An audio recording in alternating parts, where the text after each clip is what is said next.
Bonjour, je suis Alexandre du podcast Le Fraudeur, le Hacker et vous, et aujourd'hui nous allons parler de ce que l'on appelle la fraude à la mutuelle. D'ailleurs, cette vidéo est une collaboration avec la mutualité Partenamut. Allô? Alexandre Pluvinage? Oui, tout à fait, c'est moi. Bonjour monsieur, ici Mathieu, je vous appelle de la part de votre mutuelle. Ma mutuelle? Oui monsieur, votre mutuelle. Ah, Partenamut! En effet, nous venons de retrouver trace de plusieurs remboursements qui vous sont encore dus. Le total est d'ailleurs de 234,53 €. Et vous allez me rembourser toute cette somme? Eh bien c'est pour cela que je vous appelle. Comprenez que nous sommes vraiment désolés de cette situation et nous allons effectuer le remboursement tout de suite. D'ailleurs pour cela, vous allez avoir besoin de votre lecteur de carte et de votre carte bancaire. De quelle banque êtes-vous monsieur? Oui, bon, on va s'arrêter là. Évidemment, c'est une fraude.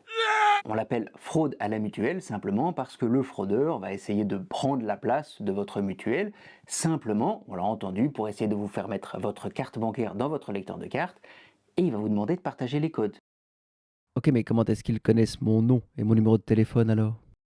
Ce genre d'information, ça s'achète malheureusement sur le dark web. Cette face cachée d'Internet dont on entend parler de temps en temps, acheter des listes là où il y a des noms, des prénoms, des adresses e-mail, des numéros de téléphone, ça n'est pas tellement compliqué. Oui, mais ils connaissent ma mutuelle?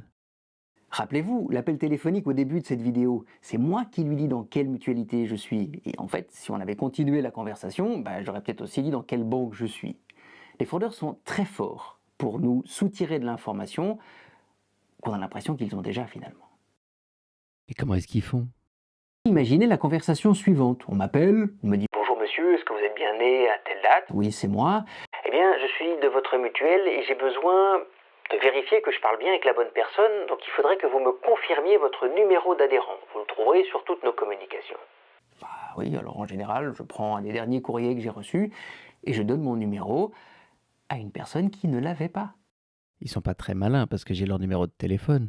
Les fraudeurs, quand ils font ces fraudes par téléphone, n'utilisent jamais leur propre numéro de téléphone. Ils font ce qu'on appelle du spoofing. En fait, ils utilisent un programme qui leur permet de se faire passer pour quelqu'un d'autre. Ça ne sert à rien après de rappeler la personne dont le numéro s'est affiché sur votre téléphone, parce que d'abord, c'est pas le fraudeur, cette personne n'a rien à voir avec le fraudeur, vous allez rappeler le propriétaire, le vrai propriétaire du numéro, mais la plupart du temps, cette personne ne sait même pas que quelqu'un utilise son numéro de téléphone dans son dos. Parlons maintenant un peu de comment est-ce qu'on se protège. Et vous allez voir, c'est assez logique. L'élément qui doit attirer votre attention, c'est lorsque l'on vous demande au téléphone de mettre votre carte dans votre lecteur de carte. Il faut savoir que pour effectuer un remboursement, la seule information qui soit importante et nécessaire en fait, c'est votre numéro de compte et rien d'autre. Et ils n'ont même pas besoin de savoir dans quelle banque vous êtes, d'autant plus qu'ils ont déjà votre numéro de compte. Et donc s'ils doivent vous faire un remboursement, ils savent déjà sur quel compte ils doivent rembourser l'argent. Et d'ailleurs, on me pose souvent la question, est-ce que l'on peut me voler de l'argent avec uniquement mon numéro de compte? Non, ça n'est pas possible. Avec un numéro de compte, la seule chose que l'on puisse faire, c'est vous transférer de l'argent. Donc il n'y a pas de risque de ce côté-là.